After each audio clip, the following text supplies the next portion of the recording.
cooking. And I kind of have a philosophy when it comes to Thanksgiving or holidays in general. Normally what I think is, like, people, less is more. Right? Like, the less people you have, the better Thanksgiving will be. But on the opposite end, food, more is better. And I'm not a real good judge of, like, how much to cook. And so, like, this year we were making macaroni salad, like, for our whole family, which was like 8 of us. That was it. And I threw one bag in the pot, and I'm like, that's not very much. And so I threw a second bag in the pot, and I'm like, I'm still not sure that's enough. And so then I made all this, and then we get done, and, like, we couldn't find a bowl that it fit in our house. And so if you're hungry later, we have macaroni salad. What we do not have at our house is this great creation that we discovered called pie cakin'. And you have to say it like that or it doesn't work. Okay, if you've never had pie cakin', think turducken, but dessert. Okay, so it's apple pie, pumpkin pie, cake, and 4 tubs of frosting. It's incredibly healthy, and I am now diabetic.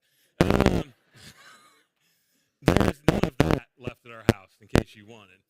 But it's easy, at least in our house, to get overwhelmed with something. And I think that's true of most of us when it comes to the holidays. Sometimes it's easy to get overwhelmed with people where you're like, okay, I've had enough. Sometimes it's easy to get overwhelmed with food or busyness or whatever that is for you. But I think we live in a time and in a culture where being overwhelmed is easy. It reminds me of the story of an English traveler who landed in Africa, and he was intent on a rapid journey into the jungle. He wanted to tour through the jungle in very quick pace and see everything. So he hired some local porters to carry his supplies, and after an exhausting day of travel, all on foot and a not very good night's sleep, he woke up early in the morning and said, let's go, but none of the porters, none of the local people would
move. And he was pretty put out. He had paid for these people, and so he kind of tried to pay them a little bit more, and he tried to shove them, and he kind of got angry with them, and finally he just said,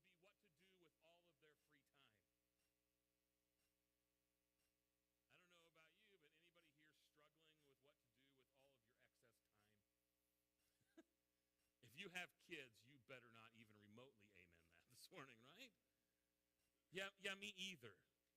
I can't fathom that idea of what do I do with all my free time. I think most of us live in a culture and live in a world and live in a time where we resonate more with the first story than the second. I think most of us either are experiencing or have experienced that moment in our life where we just sit down and we go, man, I just wish I could have time for my soul, for the inmost things of me to catch up with my life. I wish I could just get a break so my soul could catch up with my body. And if that's you this morning, Jesus has an answer. In Matthew 11, Jesus has just 3 verses. 3 verses that we're going to look at this morning where Jesus teaches us how to let our soul catch up with our body. Jesus says this starting in verse 28. He says, "Come to me, all you who labor and are heavy laden, and I will give you rest. Take my yoke upon you and learn from me, for I am gentle and lowly in heart, and you will find rest for your souls. For my yoke is easy and my burden is light. Jesus says this morning, if you want to find rest for your soul, if you want to let your soul catch up with your body, the first thing you and I have to do is go to Jesus. We have to go to Jesus. The first thing that Jesus says in this passage is come. He says, come to me. But look who Jesus invites. Bible scholar Kent Hughes says Jesus did not invite those who have found all their self-worth. He didn't invite those who were self-satisfied. He didn't invite the self-righteous. He didn't invite those who were living life with ease, with their legs outstretched and their feet pushing through the soft sand of the beach. He says Jesus did invite all those who have labored and are heavy laden. He did invite the tired. He did invite the worn out, the poor, the tempest-tossed, the wretched refuse, the huddled masses yearning for freedom. Jesus says if you want to find rest for your soul, you have to go to him. Because to come to Jesus is to trust him, right?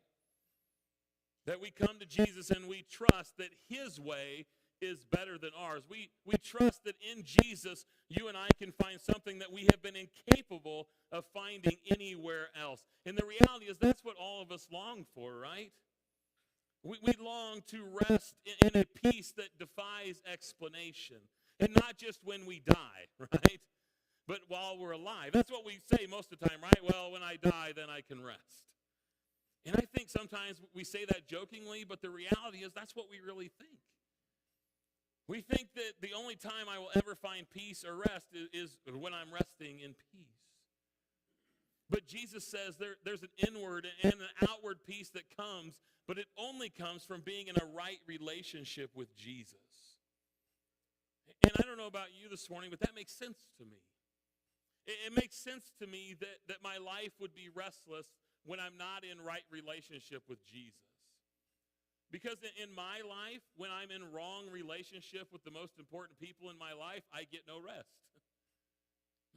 I don't know how your life works, but in my life, if my wife and I are in wrong relationship, usually my fault. She's not here this morning, so I could have lied, all right? But usually when we're not in a right relationship, I don't know how your life works, I don't get a lot of rest.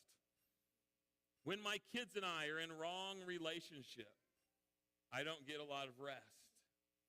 When my friends and the people I work with are in wrong relationship, my life is restless.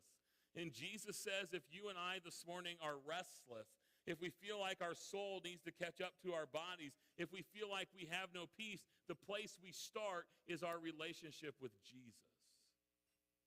That maybe we're restless because we're in wrong relationship. Jesus says the least restful state you will be in is being in a wrong relationship with him. Jesus says that if you and I want to find rest for our souls, we have to come to him. And we actually have to receive from Jesus. See, this is where Jesus' teaching starts to be different than what I would think.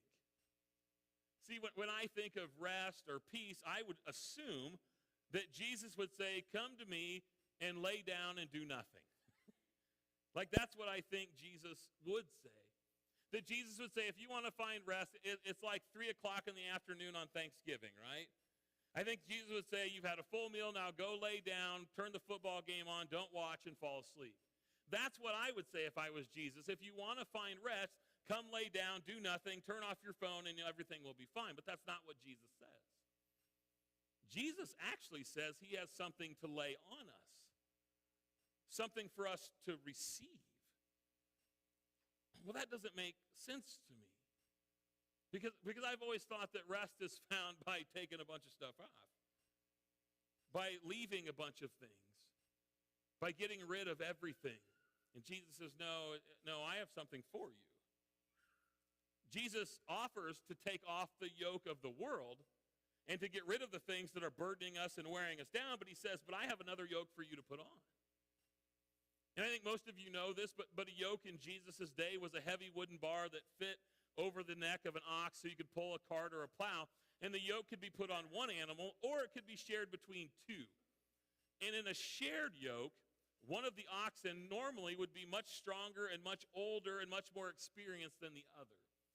And the idea was that the stronger ox was more schooled in the commands of the master. He had done this before, so he would kind of guide the other ox, the less experienced ox, according to the master's command. By coming into yoke with a stronger ox, the weaker ox could learn to obey the master's voice. And that's what Jesus is talking about. Jesus says, I'll take off the yoke that you're wearing by yourself, but then I'm going to invite you to put on the yoke with me and walk with me. See, to take the yoke in Jesus' day meant to be a disciple. It meant to say that, okay, Jesus, I will walk with you. I will follow with you. Jesus is actually offering something opposite of what the world offered. A little bit later in Matthew chapter 23, Jesus described what the world was offering to put on people. He says the scribes and the Pharisees, they sit on Moses' seat, so you should do and observe what they tell you. He says, but do not do the works that they do. He says, because they preach, but they do not practice. He says they tie up heavy burdens, they are hard to bear, and they lay them on people's shoulders, but they themselves are not willing to move them with their finger. They do any of their deeds to be seen by others. They make their phylacteries broad and their fringes long. They love the place of honor at feasts and the best seats in the synagogues and greetings in the marketplaces. They like being called rabbi by others. What Jesus says, he says there's a whole group of people in the world who will say the right things, but they don't do any of the right things. And he says when you take on their yoke, they're putting it all on you, but they ain't going to do nothing. Jesus says that the world will come to you and say, here's what I have, do all these things, but they will not do them themselves. They will not jump into a yoke with you, but they will certainly put a yoke on you. And Jesus says, come to me and get rid of that. And Jesus says, let's put on a yoke together. See, the world tells you and I that we have to do it on our own. The world says, work harder and everything will be fine. The world says you can't rely on anybody else. The world says God helps those who help themselves, which isn't in Scripture, just so you know. And Jesus comes in and says, no, that's not how it works with me. Jesus says, you don't have to do it on your own. I'll go with you. Jesus says, I'll go with you till the end of the age. Jesus says, in fact, I'll go before you. And I'll help you. I'll pave the way. Jesus says, I will never leave you. I will never forsake you. I will never abandon you. Jesus says you can always rely on me. Jesus actually says that God helps those who surrender to him and realize they can't help themselves. Jesus says if you and I want to find rest for our souls, we have to receive this from him. We have to take off the burden of the world and put on the yoke with Jesus of living in the world. See, what Jesus is really saying to us is that if you and I want to find rest, if we want our souls to catch up with our bodies, we have to live in a restful rhythm of Jesus. See, Jesus does not say that he has nothing for us to do. Jesus does not say that you and I should stop doing life. Jesus says he has a new way of doing life that will give you rest. See, it's important for you and I to understand that, because I've always thought, maybe you have too, that rest is found if I could just get away, right? But you and I know that's not true, right? You and I know that we take a vacation and the vacation's great, and then we come back and the yoke of the world goes right back on, right? That no matter how good your nap is on Thanksgiving, no matter how beautiful your Hawaiian vacation is, no matter how wonderful it is that you have a day where your kids went somewhere else, the reality is that might provide rest in the moment, but it does not provide a restful life. See, what Jesus is trying to teach you and me is that you can do things that give you rest in a moment, but they will never restore your soul. And Jesus says if you want your soul to catch up to your body, it's about a daily rhythm, not a moment away. That word that Jesus uses here, he says, come and learn from me. It's really important. The New Testament was originally written in Greek, and that Greek word for learn, it's a similar word that Jesus uses in the Great Commission when he says make disciples. Jesus is essentially saying, come learn what it means to be my disciple, and then you will find rest for your souls. Jesus says, I have a yoke for you that is easy. That Greek word actually means well-fitting. Jesus says the yoke that he has was made perfect to fit you and your life. See, I think the beautiful thing that Jesus teaches you and I this morning is he doesn't tell us to find rest. We've got to get away from the world in our life. Jesus says if you want to find rest, you've got to walk with me in the world and your life. Bible scholar David Platt says that Jesus alone knows the Father in a way that we never can. Jesus reveals the Father. Jesus is the one who perfectly obeyed God the Father. And so when we come into a yoke with Jesus, he is the one who leads us in terms of how to walk with God the Father. See, the reality is you and I can try to live the other way, right? We can try to live apart from Jesus and apart from what he wants and apart from what he offers. And we can do that. I certainly have. And that's what we're told is the free life, right? Out from under the thumb of God. But let me ask you something this morning, church. In that life that is apart from God, in that life that says my rhythms are smarter than Jesus's, in that life that says, well, my life is just too crazy to find rest, I can't do what Jesus says, in my life that says I know better than Jesus, let me ask you something this morning. Have you ever found rest? Let's be real this morning. That life apart from Jesus, sometimes I have found fun in the moment. Sometimes I have found a peace that lasts for a little time. Sometimes I have found relief. There are things that you can find outside of the will of Jesus. None of them last, but you can find them in a moment. You know what I have never found, not even once outside the will of Jesus? Rest. Never. Back in the Psalms, there's a psalm that we honestly only usually read when you die, which is unfortunate. Because Psalm 23 actually seems to me to be very active. It's a psalm where we're taught by David what it means to have a rhythm with Jesus. Listen to what he says. He says, the Lord is my shepherd, I shall not want. He makes me lie down in green pastures. He leads me beside still waters. He restores my soul. He leads me in paths of righteousness for his name's sake. Even though I walk through the valley of the shadow of death, I will fear no evil. For you are with me. Your rod and your staff, they comfort me. You prepare a table before me in the presence of my enemies. You anoint my head with oil. My cup overflows. Surely goodness and mercy will follow me all the days of my life. And I will dwell in the house of the Lord forever.